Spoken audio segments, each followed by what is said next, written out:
2024 paper number 2 maths गणिताचे examples बघूया. आकृतीमध्ये त्रिकोण एमएएन मध्ये आता हा त्रिकोण एमएएन दिलेला आहे. ओएफ आणि ओएन हे अनुक्रमे आता हा त्रिकोण जर बघितला तर हा आहे काटकोन त्रिकोण. ठीक आहे. आता ओएम आणि ओएन हा कोण एम आणि कोण एन चे दुभाजक दिलेले आहेत आपल्याला. ठीक आहे. म्हणून कोण एम चे 2 समान भाग झालेले आहेत आणि कोण एन चे पण 2 समान भाग झालेले आहेत. आता आपल्याला विचारलेलं काय आहे तर कोण ओ एम एन म्हणजे हा कोण ओ एम एन आणि ओ एन एम. ओके. आणि हा कोण ओ एन एम या दोन्हीची बेरीज विचारलेली आहे. हा गोल केलेला आहे मी बघा आणि हा स्क्वेअर केलेला आहे. तर आपल्याला गोल अधिक स्क्वेअरची बेरीज करायची आहे. तर सोपं आहे एकदम. कसं करायचं तर कोणत्याही काटकोन त्रिकोणामध्ये आता जर एक कोण जर 90 अंश असेल तर उर्वरित दोन कोणाची बेरीज किती असते 90 अंश असते. कोण एम आणि कोण एन बरोबर 90 अंश आहे.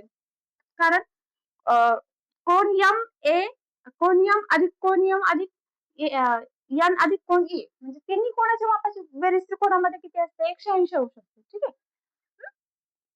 कोण एम अधिक कोण एन अधिक कोण ए बरोबर किती असते 180 असते. पण त्याच्यापैकी एक जर 90 आहे तर उर्वरित दोन्ही कोणाची बेरीज 90 अंश आहे. ठीक आहे.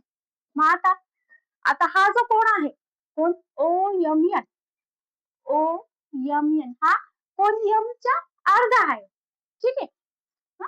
कोण ओ एम एन बरोबर कोण एम छेद 2 असं लिहिता येईल आपल्याला. म्हणजेच 2 कोण ओ एम एन बरोबर कोण एम एन. ठीक आहे.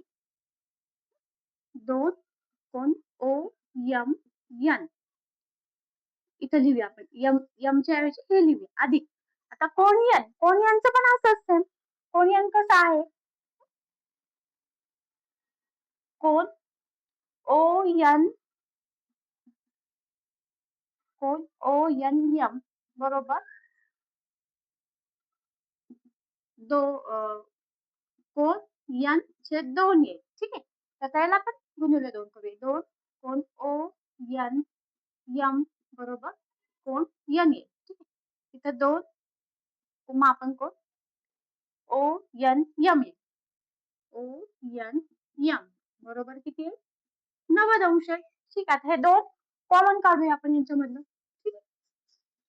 2 जर कॉमन काढलं तर किती आहे 2 कोण ओ एम एन अधिक कोण ओ एन एम बरोबर 90 अंश. आता हे 2 इकडे घेऊया. कोण ओ एम एन प्लस कोण ओ एन एम बरोबर 90 अंश छेद 2 हे गुणिले इकडे घेऊन भागिले बरोबर किती आहे 45 अंश. ठीक आहे. पर्याय क्रमांक 4 आहे. तोंडी पण आपल्याला काढता येईल. तोंडी कसं काढता येईल बघा. तर आता इथे बघा कोण हा कोण 90 अंशाचा आहे. दोन्ही कोणाच्या मापाची बेरीज किती येईल 90 अंश आहे. दोन्ही कोणाचा अर्धा अर्धा केलेला आहे. अर्धा अर्धा म्हणजे याच्या अर्धा आणि याच्या अर्धा. तर याच्या अर्धा पण याच्या अर्धा दोघांची बेरीज केली तर ती पण आपल्याला 90च्या अर्ध म्हणजे 45 अंश आहे. ठीक आहे. पुढचा गणित आहे 7च्या पटीतील 19 नैसर्गिक संख्यांची बेरीज किती. तर कधी पण क्रमवार संख्यांची जर बेरीज करायची असेल तर हा फॉर्म्युला वापरायचा. फॉर्म्युला काय आहे पहिली संख्या अधिक शेवटची संख्या करायची छेद 2 गुणिले एकूण संख्या करायचं. ठीक आहे. आता पहिली संख्या म्हणजे कोणती 7 आहे आणि शेवटची संख्या कशी काढायची तर आपल्याला 19 नैसर्गिक संख्या सांगतात म्हणजे शेवटची संख्या 19 गुणिले 7 आहे छेद इथं अधिक आहे 2 गुणिले एकूण संख्या किती आहे 19 अधिक 19 सत्ता किती 133 अधिक 7 छेद 2 गुणिले 19 येईल. हे किती येईल 140 येईल छेद 2 गुणिले 19 140 हे किती येईल 70 येईल. आज परत 19 सत्ता 133 आणि हा 1 0 1330 येईल. पर्याय क्रमांक 2.